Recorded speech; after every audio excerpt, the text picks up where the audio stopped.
Well, hello there, everybody. Welcome back. This is your girl, Josett. We are winding down 2023 and we are about to step into 2024. I know a lot of you have put off purchasing a home because the market was just not where you wanted it to be. You felt like the interest rates were too high, prices of homes were too high, and you just felt like you really could not afford it back then. I know some of you have already made the decision that 2024 is going to be your year and you are already planning for that. So I just wanted to come in here and just remind you of a few things I want to consider before you buy a house in 2024. So one of the things that you want to consider before you buy, guys, I want you to consider the market trends. You know, if you've been around for any length of time, you will realize that the real estate market never stays the same, right?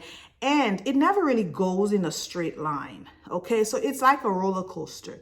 It goes up and it goes down, right? Some people said, well, if I buy a house and I bought it at a certain price and then the home values drop, then what am I going to do? Nothing, right? But if the home value increases, then you're sitting on equity. But that's the thing with real estate. You can't really predict what's going to happen to the T when it comes to real estate. So wanting to buy in 24 is going to probably be the same way as it was in 2023 and 2022, right? We're going to see a little bit of change in the market, but nothing drastic. The home prices are still probably going to be high. Interest rates are still probably going to be high, right? And so these are factors that are probably still going to affect whether or not you buy.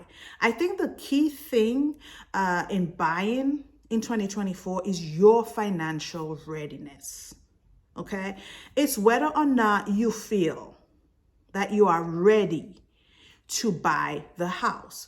Now, buying a house comes with, gives you a sense of ownership, that sense of stability, setting down roots, kind of, it gives you the sense of, okay, now I'm doing something kind of grown up, for lack of a better way of putting it, and I want to grow into this, and it gives you all this feeling. These are great feelings, right? But the truth is, in 2024, the market is probably going to be the same, okay? And you probably will still have issues with the interest rate. You probably will still have issues with the prices. But just like in 2023, where there were ways to work around that, there'll still be the same thing in 2024. So you'll still probably have the 3-to-1 buy down. You still probably have the rate buy downs, which I totally think, that's why I haven't really made a video on rate buy down, because I think it's really, I don't know. And you don't really want to know what I think. But, the thing with rate buy down gives you the opportunity to buy the house at a lower rate. But sometimes down the road, what if you don't refinance? Your interest rate is just going to keep growing. That doesn't make sense to me. But for some people, oh well. Anywho, so you might have that you might want to utilize. You'll still be able to negotiate with home sellers. Inventory might be a little bit more because we have a whole bunch of new communities that are being built all over Tampa Bay, right? So you'll have a lot more choices in 2024, I believe. You do have to bear in mind that most communities right now that are being built are governed by HOA. Most communities, and if they're governed by HOA, they have a lot of rules, they have a lot of regulations. So if you want something where you can do your own thing, stay away from these communities and go a little further out into the rural areas where you could probably utilize the USDA loan program to help you to purchase a home. So you want to bear that in mind. Understand, in real estate, it's all about location. Okay, location. When you are choosing your location, you want to have certain things in mind. Okay, you want to make sure that it's a location that is in the right school district. If you have children that age that needs school and there's specific schools that you want your kids to go to, then you want to choose those areas. So the school district, if you have a long commute, you might want to choose an area that is probably closer to your job, closer to certain amenities that you may want, and things like that. So when you're buying in 2024, you want to make sure that you're thinking long term. Okay, is this house that I'm buying, is this going to be something that I can grow into? Is this made for me to grow my family, or am I going to need to sell it down the road? And how soon would I want to sell it, and what the resale value is going to be like? All of that's going to be lumped into location as well, because the price of your home is going to be determined again by the location that you are. Different communities, different neighborhoods, they have different prices. So you choose clearly when you are doing that. You want to make sure happening in the market, how that's going to affect your buying power.